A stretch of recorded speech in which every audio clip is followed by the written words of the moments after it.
بسم اللہ الرحمن الرحیم۔ دوستو، ایک دفعہ حضرت علی رضی اللہ عنہ کی خدمت میں ایک شخص نے حاضر ہو کر عرض کیا کہ اے حضرت، میں بہت کوشش کرتا ہوں کہ صبح نماز پڑھوں مگر اٹھا نہیں جاتا۔ حضرت علی رضی اللہ عنہ نے فرمایا کہ یہ نیند کی وجہ نہیں بلکہ تم جو سارا دن گناہ کرتے ہو وہ تمہاری گردن میں توق، ہاتھوں میں ہتھکڑی اور پاؤں میں بیڑیاں باندھ کر تمہیں اٹھنے نہیں دیتا۔ حضرت علی رضی اللہ عنہ کے پاس ایک شخص آتا ہے اور عرض کرتا ہے کہ مجھے رات کو ٹھیک سے نیند نہیں آتی، رات کو سو نہیں پاتا اور جب صبح اٹھتا ہوں تو پورے جسم میں درد رہتا ہے اور وہ درد بڑھتا ہے۔ جب وہ اپنا درد حضرت علی رضی اللہ عنہ کو بیان کر چکا تو آپ رضی اللہ تعالیٰ عنہ نے اس شخص کے فرمایا کہ اے شخص، رات کو پانی پیتے ہو تو پانی پینا بند کر دو، کیونکہ ایسا کرنا صحت کے لیے انتہائی نامناسب ہے، اور رات کو پانی پینے سے جسم میں ایسا درد شروع ہو جاتا ہے، اگر اللہ تعالیٰ اسے شفا دینا چاہے تو دے سکتے ہیں، ورنہ اس کا علاج ناممکن ہے۔ اگر سہولت ہو تو دوپہر کے وقت آرام ضرور کریں، یہ سنت ہے اور اس سے فجر میں اٹھنے میں بڑی مدد ملتی ہے۔ رات کو کھانا جلدی کھائیں اور کم کھائیں، رات کو پانی نہ پئیں اور اگر شدید ضرورت ہو تو کم سے کم پئیں۔ رات کو سونے کے مسنون اعمال کر کے سویا کریں، کسی سے صبح اٹھانے کے لیے کہہ کر سویا کریں، الارم لگا کر سوئیں اور الارم کو اتنا دور رکھیں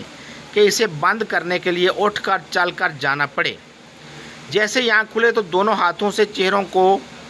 دیر تک اچھی طرح ملیں، نیند سے بیزاری پر ہمت کر کے فوراً اٹھ کھڑے ہوں،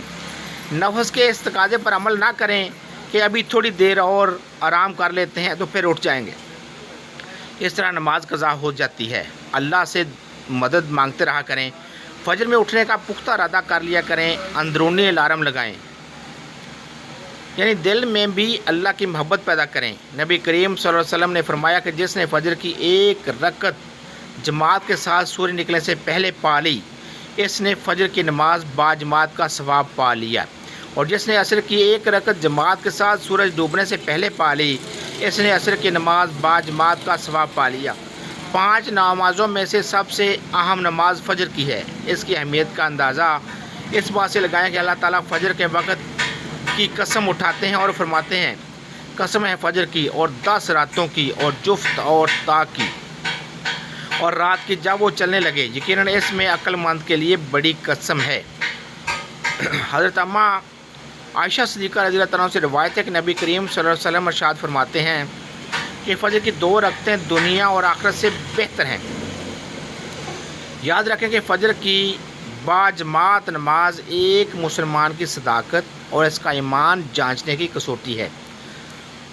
عبداللہ بن عمر رضی اللہ عنہ فرماتے ہیں کہ ہم اگر فجر اور عشاء کی نماز میں کسی آدمی کو نہ پاتے تو اس کے بارے میں اچھا گمان نہیں رکھتے تھے۔ مسلمان عورتیں نبی کریم صلی اللہ علیہ وسلم کے ساتھ نماز فجر پڑھنے چادروں میں لپٹ کر آتی تھیں،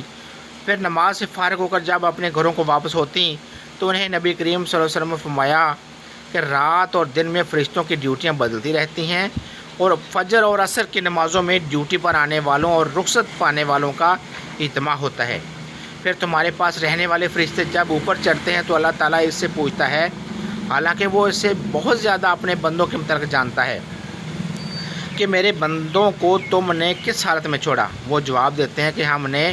جب انہیں چھوڑا تو وہ فجر کی نماز پڑھ رہے تھے، اور جب اس کے پاس گئے پھر بھی وہ عصر کی نماز پڑھ رہے تھے۔ صحابہ کرام رضوان اللہ بیان کرتے ہیں کہ ہم نبی کریم صلی اللہ علیہ وسلم کی خدمت میں موجود تھے، آپ صلی اللہ علیہ وسلم نے چاند پر ایک نظر ڈالی، پھر فرمایا کہ تم اپنے رب کو آخرت میں اسی طرح دیکھو گے جیسا اس چاند کو آپ دیکھ رہے ہو، اس کے دیکھنے میں تم کو کوئی زحمت بھی نہیں ہوگی۔ اگر تم ایسا کر سکتے ہو تو کہ سورج طلوع ہونے سے پہلے والی نماز فجر اور سورج غروب ہونے سے پہلے والی نماز عصر سے تمہیں کوئی چیز روکے نہ، تو ایسا ضرور کرو۔ پھر آپ صلی اللہ علیہ وسلم نے یہ آیت تلاوت فرمائی کہ پس اپنے مالک کی حمد و تسبیح کر سورج طلوع ہونے اور غروب ہونے سے پہلے۔ تم روایت ہے کہ کہا کہ عصر اور فجر کی نمازیں تم سے چھوٹنے نہ پائیں، اس کا ہمیشہ خاص طور پر دھیان رکھو۔ میرے سامنے چند معتبر حضرات نے گواہی دی، جن میں سب سے زیادہ معتبر میرے نزدیک حضرت عمر رضی اللہ تعالیٰ عنہ تھے کہ نبی کریم صلی اللہ علیہ وسلم نے فجر کی نماز کے بعد سورج بلند ہونے تک اور عصر کی نماز کے بعد سورج ڈوبنے تک نماز پڑھنے سے منع فرمایا۔ ابن عباس رضی اللہ عنہ سے روایت ہے، انہوں نے فرمایا کہ مجھ سے چند لوگوں نے یہ حدیث بیان کی کہ نبی کریم صلی اللہ علیہ وسلم نے 2 طرح کی خرید و فروخت اور 2 طرح کے لباس اور 2 وقتوں کی نمازوں میں منع فرمایا۔ آپ صلی اللہ علیہ وسلم نے نماز فجر کے بعد سورج نکلنے تک اور نماز عصر کے بعد سورج غروب ہونے تک نماز پڑھنے سے منع فرمایا، اور کپڑوں میں استعمال سوا یعنی ایک کپڑا اپنے اوپر لپیٹ لینا کہ شرمگاہ کھل جائے، اور یعنی ایک کپڑے میں گھوٹ مار کر بیٹھنے سے منع فرمایا۔ اور خرید و فروخت میں آپ صلی اللہ علیہ وسلم نے مناسبہ اور مناسبہ سے منع فرمایا۔ دعا ہے کہ اللہ تعالیٰ میرا سنانا اور آپ کا سننا اپنی بارگاہ میں قبول فرمائے، اور ہم سب کو 5 وقت باجماعت نماز ادا کرنے کی توفیق عطا فرمائے۔ دوستو ویڈیو اچھی لگے تو سبسکرائب کریں، لائک کریں اور کمنٹس میں اپنی رائے کا اظہار فرمائیں۔ السلام علیکم ورحمۃ اللہ وبرکاتہ۔ دعا میں یاد رکھیے گا۔